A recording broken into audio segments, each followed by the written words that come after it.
It's funny how a little cable like this can cause so many issues.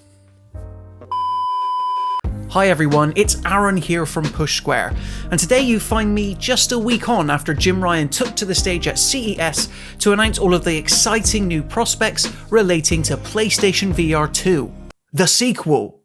Now, like most people, and indeed much of the PlayStation user base, I found myself coming away pretty excited about all of the excitingly immersive games, such as Horizon Call of the Mountain, that PlayStation VR 2 is likely to launch with, as well as the games that are coming closely in the future. However, there's been a little bit of pushback on the fact that PlayStation VR 2 is still going to be wired with a single cord USB Type-C connection, very much like this one, the same one you likely use to charge your phone, and I thought I'd take the opportunity in this video, now that we've had some time for reflection, to describe why I think that PlayStation VR 2 still being wired really isn't all that much of a problem. In fact, it could in many ways end up giving PlayStation VR 2 the biggest of edges. To get the most obvious point out of the way first, it doesn't take a genius to realise just how much PlayStation still values the AAA blockbuster experience when it comes to first-party exclusives. You know the sort: God of War 2018, Ghost of Tsushima, and even the upcoming Horizon Forbidden West. These are the uber PlayStation titles that you really buy the console for, not able to be experienced on any other platform, mostly, at least for a little while, and almost always incredibly polished to a T at launch. During last week's CES conference, in which PSVR 2's name and specs were revealed, Jim Ryan laid the gauntlet down, making it clear through the announcement of first-party PlayStation VR 2 exclusive, Horizon Call of the Mountain, that PlayStation intends to maintain this high level of AAA quality within the virtual reality space. If it's going to be able to do so, some form of cord will be required between the PlayStation VR 2 headset and PlayStation 5 console. Why is this? Well, simply because virtual reality tech hasn't advanced enough yet for such high-fidelity experiences to run natively on just the headset alone. We're already seeing this now on other VR platforms. Half-Life Alyx, for example, is widely considered to be the premier VR experience out there, offering players a caliber of first-person adventure that we typically associate with TV screens. Is it amazing because of the pinpoint accurate hand tracking? Yes. The way it can also make you feel more immersed than ever before through gorgeous visuals? Yes. But you know what else it needs in order to achieve this? A wired connection to a PC. In this instance, it was more important for Valve to truly push its tech as much as it could, and the Quest 2 simply isn't powerful enough to run such a high-fidelity experience on its own.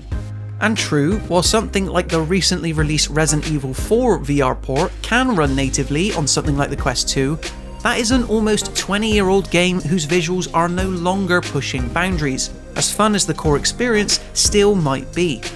Sony finds itself in very much a similar position to this, with its upcoming PlayStation VR 2 headset, not wanting to compromise on graphical fidelity because it would otherwise result in something less than stellar, showcasing what the platform is truly capable of.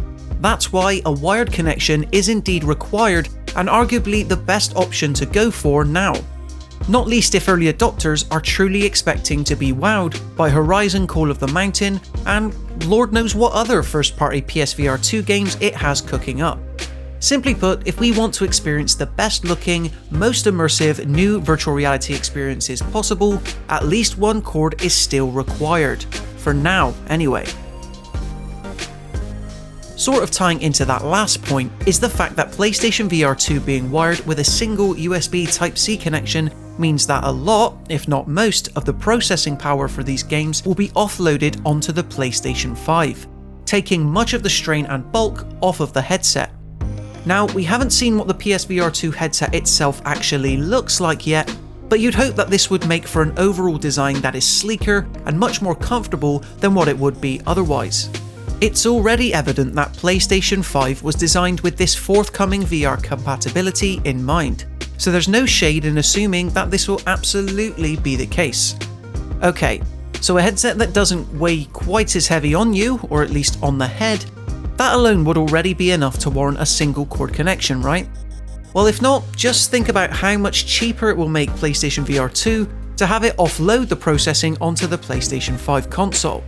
The original PlayStation VR headset launched at a markedly cheaper price compared to its competitors at the time, at just $399 in the US.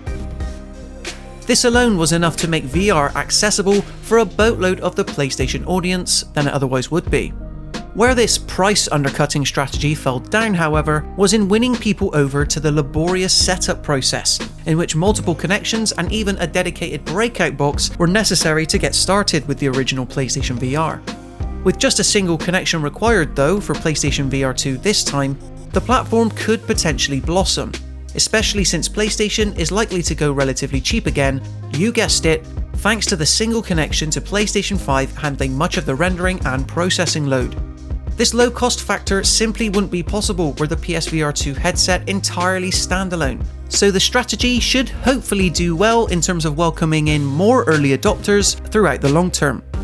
6 million units sold is the figure to beat. Finally, and perhaps most self-indulgently, I feel like in the week or so since the PlayStation VR 2 specs were unveiled, a lot of internet folk have been greatly exaggerating about just how much of a so-called inconvenience having a single cord connection can be. Now, you can correct me if I'm wrong, but most VR games developed today don't require you to walk around any room further than maybe a few steps. The beauty of playing games in VR is getting to feel like you're inhabiting a larger world, sure, but most almost never require you to stray too far away from where you first start off. Such a straightforward point might sound a bit silly and super obvious to a lot of players, but I feel like it still needs stating. And while I get that having a VR headset be totally cordless gives players the freedom to not worry about wire wraparound, having one isn't all that difficult to manage. Not to mention that most people's living spaces aren't equipped for wall-to-wall room-scale roaming. And here's a quick look at just what I'd be dealing with. Okie doke, here's my office, and here is, rather messy, got some boxes up, Killzone Dude is there, so is my PlayStation Lite, and yeah, just not a lot of floor space really. I don't know how much walking I'd be expected to do, so single cord, it's going to be fine really. If anything, I need something to keep me tethered to this room, anyway. As you can see, a single wired connection isn't going to be much of an issue, considering how much limited space you have. However, if you have popped out into the garden to play maybe the Quest 2 version of Walking Dead Saints and Sinners untethered late at night, more power to you, I wish you the best of luck. I just can't see that being most people's wishes, and thus, a single wired connection for PlayStation VR 2 isn't a deal breaker. So there you have it guys, in terms of my thoughts on why PlayStation VR 2 being wired with that single cord USB Type-C connection isn't so much of an issue, and is in fact something that might end up helping the platform rather than hindering it as it tries to get into as many PlayStation 5 players' hands as possible. But what are your thoughts? Have you heard enough about PlayStation VR 2 to be excited about it, or are you waiting to see how the new headset works in practice? Be sure to let me know in the comments section below. And then when you've done that, if you enjoyed this video and you want to see more, be sure to leave it a like. And why not subscribe to the Pushgrad YouTube channel to stay up to date with everything PlayStation related. We're always going to keep you up to date. But until next time, as always, I want to thank you for watching the video. And until then, I will see you in the next one.